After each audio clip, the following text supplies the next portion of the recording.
అర్ధరాత్రి 12 గంటలకి రాహుల్ తన బైక్ మీద గ్రామం చివర ఉన్న పాత రోడ్డులో వెళ్తున్నాడు. వెళుతూ ఉండగా రోడ్డుకి మధ్యలో తెల్లని చీర వేసుకున్న ఒక అమ్మాయి నిలబడి ఉండి కనిపించింది. రాహుల్ దగ్గరికి వెళ్ళి ఎవరు మీరు అని అడిగాడు, కాని ఆమె ఒక్క మాట కూడా మాట్లాడలేదు.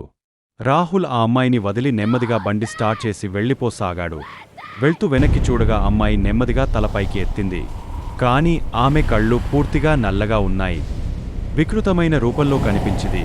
దెయ్యం దగ్గరగా వస్తుండగా భయాందోళనకు గురయ్యి బండి స్పీడ్ పెంచసాగాడు. ఒక్కసారిగా రాహుల్ సైడ్ మిర్రర్లో చూడగా తన వెనకాలే కూర్చుంది దెయ్యం. రాహుల్ వెళ్తూ ఒక్కసారిగా మాయమయ్యాడు. మరుసటి రోజు ఉదయం ఆ రోడ్డుపై రాహుల్ బైక్ మాత్రమే కనిపించింది. కాని రాహుల్ మాత్రం కనిపించలేదు. గ్రామస్తులు ఆ రోడ్డుకి వెళ్లి చూశారు.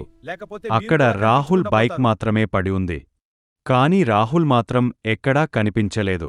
అప్పుడు ఒక పెద్దాయన చెప్పాడు, ఈ రోడ్డులో 20 సంవత్సరాల క్రితం ఒక అమ్మాయి యాక్సిడెంట్లో చనిపోయింది అని.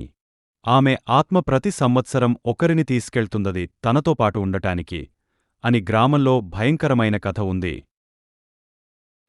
ఇక్కడ క్షుణ్ణంగా వెతికాం, కానీ రాహుల్కు సంబంధించిన ఎలాంటి ఆనవాళ్లు దొరకలేదు. చుట్టూ ఉన్న మోటార్సం కూడా వెతికాను, ఏమీ దొరకలేదు. ఇది చాలా వింతగా నెత్తి ఎప్పుడేమీ తిరక్కో ఎట్లాంటినలా ఉంది. మరుసటి రోజు రాత్రి ఆ రాత్రి అక్కడుగా వెళ్తున్న ఒక లారీ డ్రైవర్ అకస్మాత్తుగా బ్రేక్ వేశాడు. ఒకరు తెల్ల చీరలో ఉన్న ఆ అమ్మాయి, ఇంకొకరు రాహుల్. ఇప్పుడు వాళ్ళు ఇద్దరూ కలిసి రోడ్డు మధ్యలో నిలబడి ఉన్నారు. తదుపరి వ్యక్తిని ఎదురుచూస్తూ ఉన్నారు.